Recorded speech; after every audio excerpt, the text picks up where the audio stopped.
This is Tales of the Twisted, true stories of the strange, weird, bizarre, and eerie.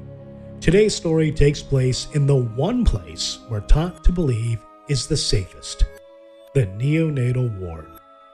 A place where premature infants fight for their first breaths, where exhausted parents cling to hope, and where nurses are trusted with the smallest, most fragile human lives. But in 2015, inside the Countess of Chester Hospital in northwest England, something went terribly wrong. Babies began coding, babies began dying, and suspicion began to fall on someone who should have been their protector. What followed would become one of the most shocking, controversial, and divisive criminal cases in British history. This is the dark, unraveling story of Lucy Letby. Now, before we get into the story, let me say there's a lot of facts to this case. Facts that could be considered a little monotonous, overwhelming. But all of these facts are important because at the end of the story, you'll see what you think you know may not be true. Lucy Letby was born on January 4th, 1990 in Hereford, UK, the only child of a furniture salesman and an accounts clerk. By all accounts, she grew up shy, studious, and determined. A childhood friend later said she wanted to become a neonatal nurse because she herself had survived a difficult birth. She believed she owed her life to the nurses who cared for her. Letby followed that dream all the way to the University of Chester, where she trained in child nursing. Her placements took her to Liverpool Women's Hospital and the Countess of Chester Hospital. And though she initially struggled, failing her final student placement until requesting a new assessor, she graduated in 2011 with a Bachelor of Science in Nursing. By January of 2012, she was fully qualified, a neonatal nurse, a job she had wanted since childhood. She rented apartments, made friends, worked long shifts, and appeared to be the kind of nurse everyone wanted on their unit. Eager, involved, even participating in fundraising campaigns for a new neonatal ward. But cracks quietly appeared long before anyone noticed. In 2013, Letby and a senior nurse set a morphine infusion rate at 10 times the correct dosage for a newborn. She was suspended from handling controlled drugs for a week. In 2016, she administered antibiotics to an infant who had not been prescribed them. She dismissed it as a minor error. By then, she had completed specialization courses, including neonatal intensive care. She qualified to work with the sickest infants, those born far too early, far too small, and fighting for every heartbeat. To colleagues, Letby sometimes said she found caring for healthier babies boring. She preferred the high stakes, the adrenaline, the babies who needed the most. No one yet knew how important that detail would become. The year was 2015. 3 years into her career at the Countess of Chester Hospital, Letby was working on the neonatal unit full-time. Around her, the unit was struggling, short-staffed, overstretched, and caring for increasingly premature infants with limited resources. Then in June 2015, something happened that shook the ward. Within days, 4 infants coded. 3 of them died. The unit typically saw 2 or 3 deaths a year. Now, 3 had occurred in rapid succession. An informal review was launched. They noted something unusual. Lucy Letby had been on shift for all the incidents. But at the time, this was not considered suspicious. There were only 2 qualified junior nurses on duty during those weeks. Letby often volunteered for extra shifts to cover staff shortages. A cluster? Yes, but perhaps a coincidence. The deaths were officially classified as medication errors. The unit was told to improve staffing and oversight. Life on the ward resumed. Letby kept working. The coding kept coming. As 2015 bled into 2016, a sense of unease spread among consultants. Infants who should have been stable suddenly deteriorated. Recovering babies coded without warning. Some bled unexpectedly. Some displayed unusual skin discoloration, blotches, patches, lividity patterns that doctors couldn't explain. And nearly every time, Lucy Letby was there. A consultant later recalled entering a room in February 2016 to find a baby coding. Letby stood beside the child but did not intervene. When questioned, she said the decline had just begun. The infant survived, but he wasn't the only one. Between March and June 2016, 3 more babies nearly died. Then came the case of triplets. Healthy boys, born in good condition. Within 2 days, 2 of them were dead. Consultants were horrified. They asked management to remove Lucy Letby from the ward. They were told to not make a fuss. The deaths were mounting. The pattern was forming. But the hospital's executive team insisted the spike was coincidental. At one point, the Care Quality Commission visited the hospital. Staff told inspectors they felt supported and able to raise concerns, but no one mentioned the spike in mortality. Behind closed doors, doctors were pleading for action. Management resisted. The tension between clinicians and administrators would soon become central to the entire case. By June 2016, the situation had become unbearable for clinicians on the neonatal unit. More codes, more unexplained deaths, more infants deteriorating under circumstances no one can fully explain. After returning from a holiday in Ibiza, Lucy Letby resumed her shifts, and almost immediately, 2 more infants died. On June 24, 2016, lead neonatologist Stephen Brary phoned the duty executive in desperation. He begged again that Letby be removed from clinical duties. The executive disagreed. Lucy Letby would stay. But the pressure was mounting. Public trust in the hospital was fragile. Mortality rates had doubled, and doctors were refusing to stay silent. At the end of June, hospital executives discussed whether to involve the police. But instead of contacting law enforcement, they arranged for a review through the Royal College of Pediatrics and Child Health. Finally, on June 30th, Letby was quietly taken off the ward. Her last shift on the neonatal unit had ended. On July 7th, managers scaled back the unit's operations. Fewer cots, stricter admittance rules, no more infants needing intensive care. And after that, the unexpected deaths stopped. In the months that followed, the hospital's internal conflict escalated. The Royal College's review began in September 2016. The assessment concluded no clear cause for the deaths, but noted severe staffing issues and inadequate senior coverage. They even praised Letby's skills and called the concerns against her subjective. Then, something even more shocking happened. In December of 2016, the hospital's chief executive apologized to Lucy Letby and her parents. He said the consultants who raised concerns would be dealt with. The doctors were instructed to write Letby a letter of apology, which they reluctantly did. Internally, the situation bordered on surreal. Clinicians were warning that babies were dying under Letby's care. Management insisted she was a victim of unfair suspicion, and the unit's death rate was still dramatically higher than expected. In January 2017, Letby's grievance was formally upheld.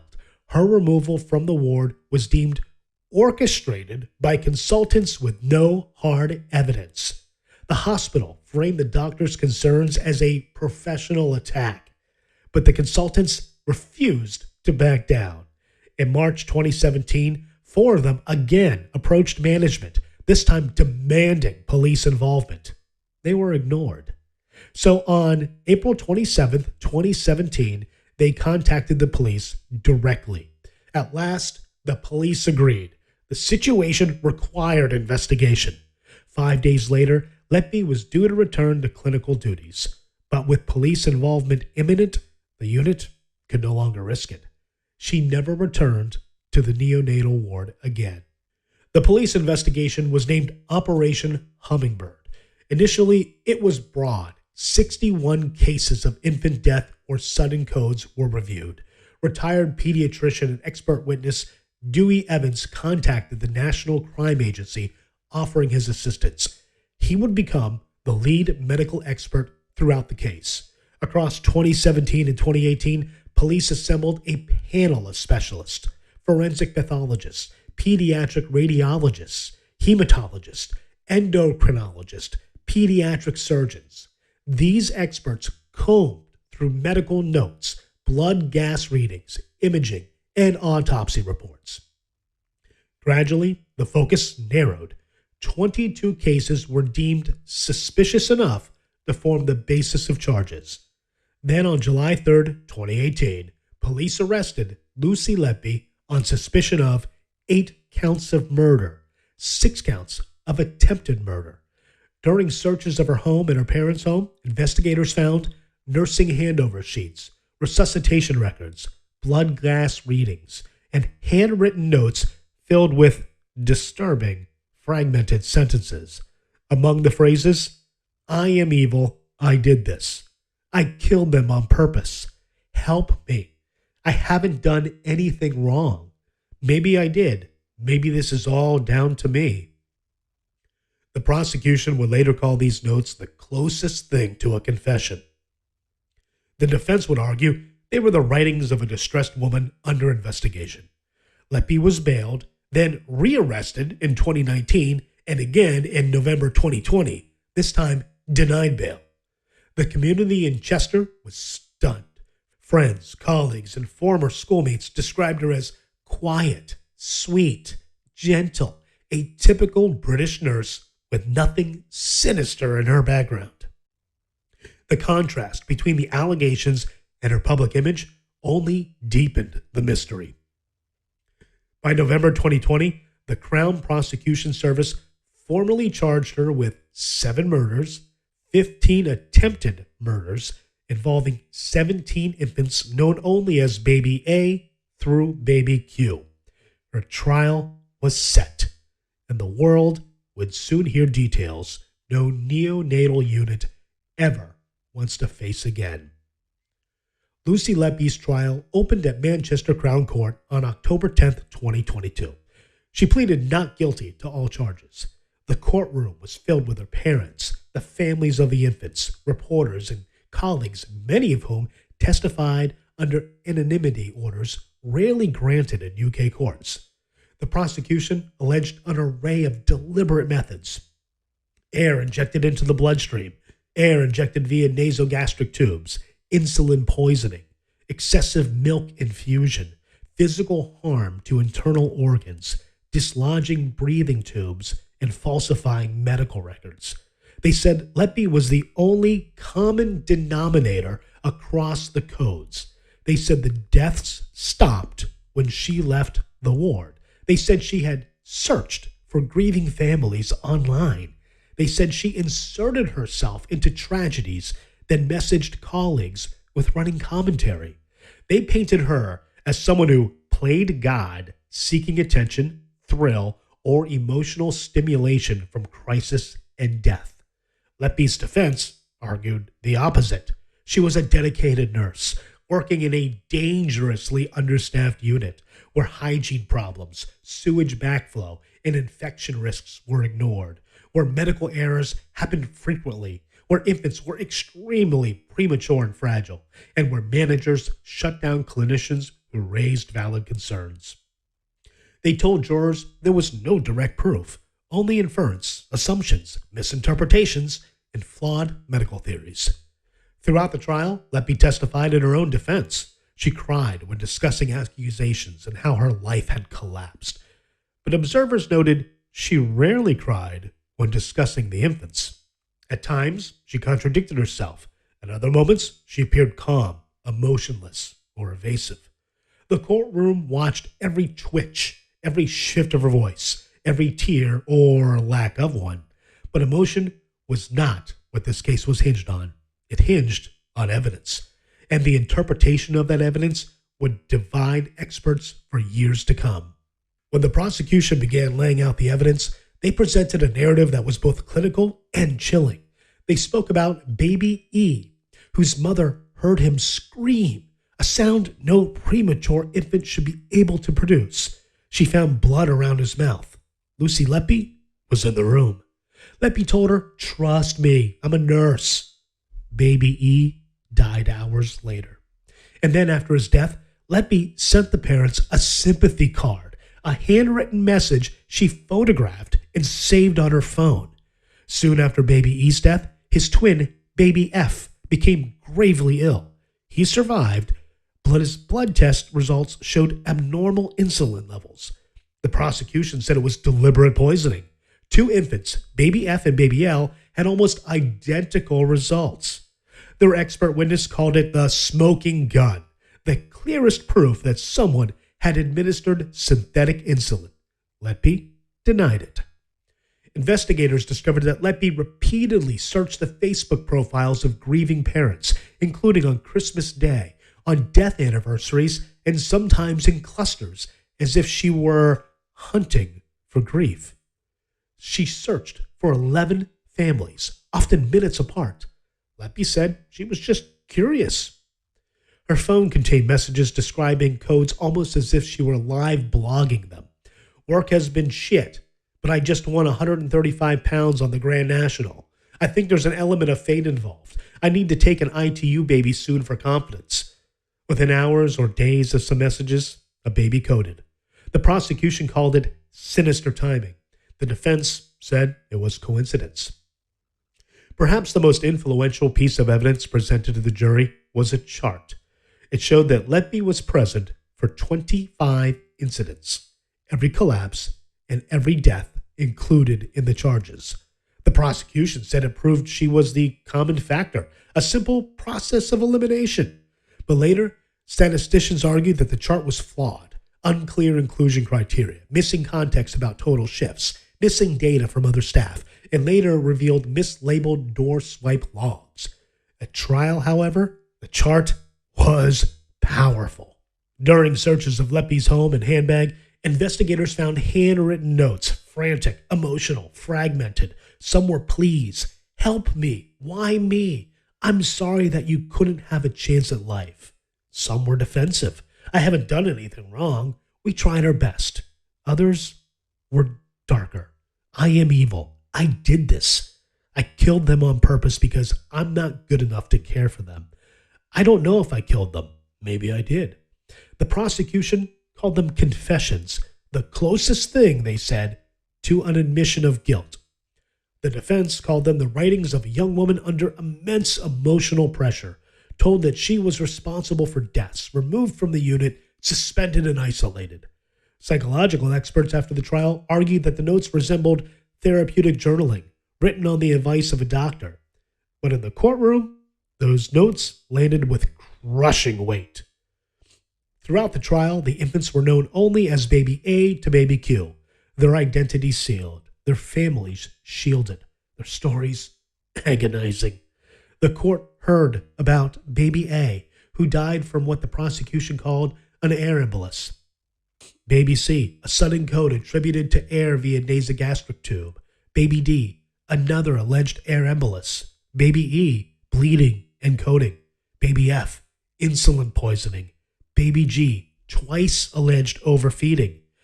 Baby I, air embolus or air via nasogastric tube. Baby L, insulin poisoning. Baby M, suspected air injection.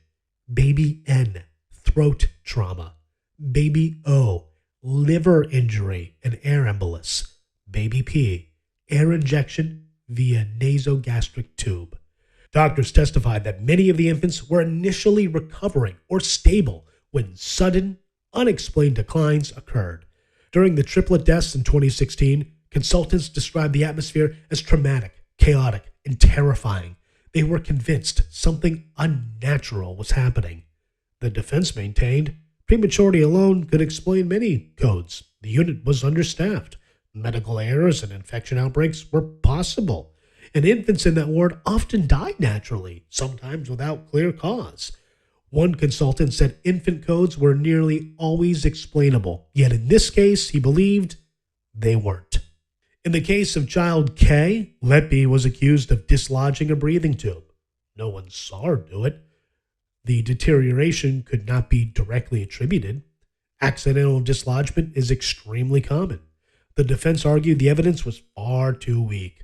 Years later, an uncovered email suggested Letby had actually called a consultant to the bedside during the crisis, contradicting his testimony.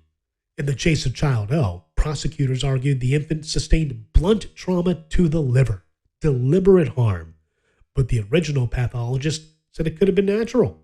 A leading perinatal pathologist later agreed. A joint review by neonatologists working with Letby's legal team argued the injury may have occurred accidentally during a medical procedure. The prosecution's expert said otherwise. The jury had to weigh competing interpretations of complex medical evidence, a theme that would define the case long after the verdict. On August 18, 2023, after months of testimony, the jury delivered their decision. Lucy Letby was found guilty of 7 murders, guilty of 7 attempted murders, not guilty on 2 charges, and no verdict returned on 6 attempted murder charges. The judge called her actions a cruel, calculated, and cynical campaign of child murder. In August of 2023, he sentenced her to a whole life order. She became only the 4th woman in UK history to receive that sentence. Letby refused to attend the courtroom. She was transferred to prison. Public outrage was overwhelming. Media headlines labeled her Britain's most prolific modern child killer. But this was not the end. Not for investigators, not for clinicians, and not for the scientific community. After her conviction, she was placed on an interim suspension by the Nursing and Midwifery Council, and by December 2023, she was struck off the nurses' register entirely. Her life, as she knew it, was over. But outside the prison walls, the story was far from finished. There were still questions, millions of them. Questions about the hospital, questions about the evidence, questions about the medicine, questions about the statistics, questions about whether every detail presented at trial held up under scrutiny. The more time that passed, the louder those questions became. In 2024, Lucy Letby applied to the Court of Appeal for permission to challenge her conviction. A judge rejected her request. She tried again, this time with 4 legal arguments: that certain expert evidence should not have been allowed, that the medical evidence for air embolism was very weak, that the jury was wrongly instructed they could convict without knowing the exact method, that a juror's impartiality had not been properly examined. In May of 2024, 3 senior judges heard the case. They refused all 4 grounds. Their conclusion: the trial had been thoughtful, fair, comprehensive, and correct. For many, that was enough to settle the matter. But for others, it wasn't even close. One of the attempted murder charges, one the jury couldn't decide on in 2023, was sent back for retrial. In June of 2024, a new trial began. And on July 2nd, a verdict: guilty.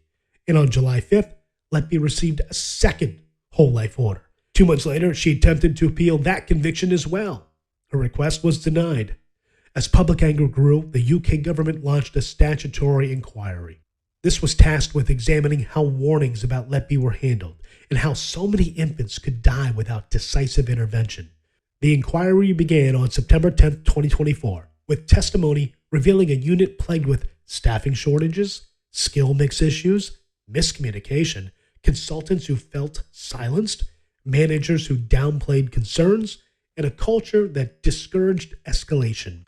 Doctors testified that Letby was excited and gossipy about deaths, and that she considered caring for low acuity infants boring. But the inquiry wasn't just about Letby.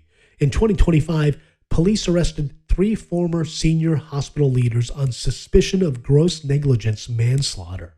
A separate investigation opened into corporate manslaughter at the Countess of Chester Hospital, and detectives continued investigating at least 30 more infants from both Chester and Liverpool Women's Hospital, cases previously classified as unexpected and unexplained deteriorations.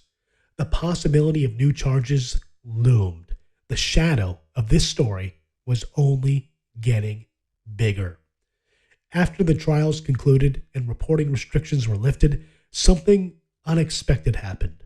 Experts began speaking out. The neonatologists, pathologists, toxologists, chemists, surgeons, microbiologists, and researchers from all around the world. They challenged the safety of the convictions. Their concerns fell into several broad categories. The insulin tests were prone to error. Air via nasogastric tubes were implausible, ridiculous, impossible. Some findings did not suggest air embolisms. Diagnosing it by ruling out other causes is a fundamental mistake of medicine. And in 2024, there was an expert panel. They were given access to medical records, witness testimony, and clinical documentation. Their findings stunned the medical world. They found no medical evidence of deliberate harm. Every death or code could be explained by natural causes or substandard care. They found no murders. Letby's legal team filed an application with the Criminal Cases Review Commission for overturning the convictions. But today, Lucy Letby still sits in prison, serving a whole life order. The hospital faces criminal and statutory investigations. Senior executives have been arrested. The inquiry continues to this day, and the medical community remains fiercely divided. Questions remain. What truly happened on the neonatal unit between 2015 and 2016? Was Lucy Letby a calculating serial killer who hid in plain sight, or a young nurse caught in the perfect storm of a collapsing hospital system, flawed evidence, and medical uncertainty? The truth now lies in a tangled web of medicine, stats, human error, institutional failure, and emotion. A web so dense that even experts disagree. Whether Lucy Letby is a monster or a victim, history has not yet decided. And until the investigations conclude, until every expert opinion is weighed, and until every evidentiary challenge is addressed, the case of Lucy Letby will remain one of the darkest, most disturbing, and most mysterious medical stories of the modern age. This has been Tales of the Twisted, true stories of the strange, weird, bizarre, and eerie. If you found this episode compelling, follow the show, leave a rating, and share it with someone who seeks the truth hidden in the shadows. Until then, stay aware, stay curious, and remember, the truth is often far more terrifying than fiction.